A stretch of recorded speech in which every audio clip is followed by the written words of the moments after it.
First question comes from Glenn Mercer. Would you rather have Derek Carr at $30 million per year or Trevor Lawrence, Tua, Dak, or Hurts at $50 million per year?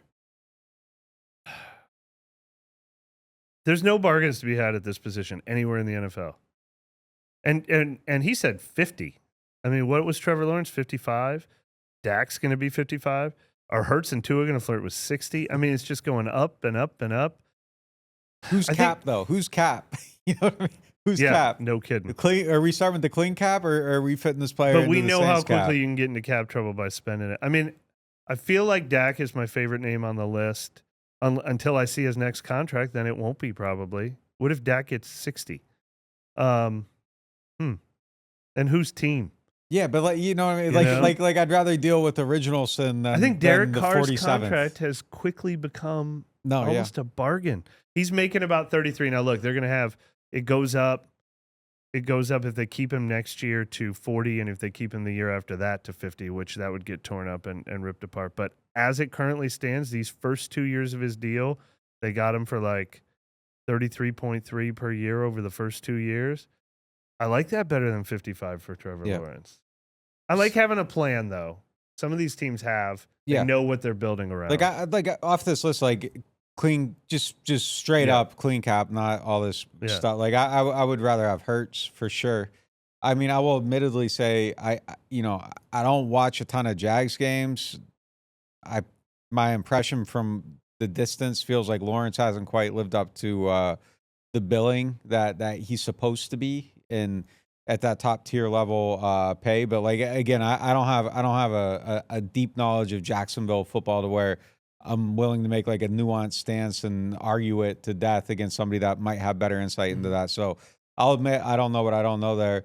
I probably wouldn't want to pay $50 million to Tua or Dak, but if I had to pick out of one of those, like I would probably pay Dak before Tua. But I would definitely take Hurts. I would definitely take Hurts, and I would take Hurts in this situation too, trying to make it work, sacrificing other things. I would definitely take him in this one, but there's a lot to be said for $30 million and kind of not feeling great about your situation, and $50 million and not feeling great about your situation, and then feeling better about the $30 million because it's not 50. Yeah, I'm not going to make the case for Derek Carr, but I think these guys making 55 makes you feel better about no doubt what you're no paying. doubt. It feels like he's a good value. Like it really does. It feels like it's a good value. Add Jared Goff in there. He's now 55. Yeah. And Cousins 45. Yeah, and if they ever lose their Where's the bargain? OC, if they ever lose their OC in Detroit, and I don't know if that guy's ever going to become a head coach, but if he does, like all of a sudden, like is he the same? Like is it the same?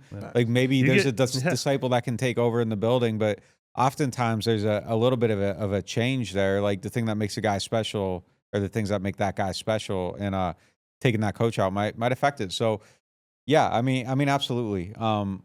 Obviously you'd rather have the quarterback that you feel like is 14 to 16 Breeze or Patrick Mahomes or Josh Allen or, someone that's like Lamar, that you can win a Super Bowl because he's on your team, CJ Stroud.